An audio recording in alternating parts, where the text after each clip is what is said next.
How to withdraw euros from Binance. So first you want to open up Binance, and then assuming that you already have fiat in euros, you want to click on the add funds button here, and then you simply click on deposit and make sure to have euros selected as a currency.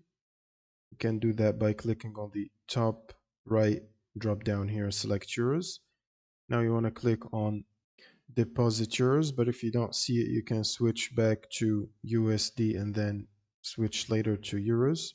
Now click on deposit USD. This should open up this page here, which has deposit tab and withdraw tab. We want to switch to withdraw tab, and then here we want to switch it to euros.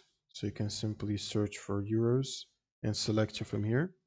And if you don't own any euro fiat currency, it probably won't show up here. So make sure to convert it to euros before going here.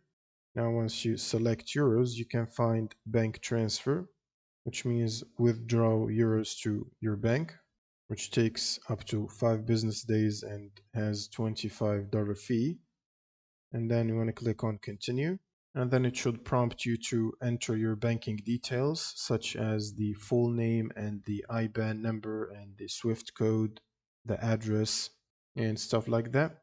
And then you want to basically continue and complete that process to be able to withdraw your euros to your bank account. And that's pretty much it for this video. If you have any questions, leave them in the comments below, and see you on the next one.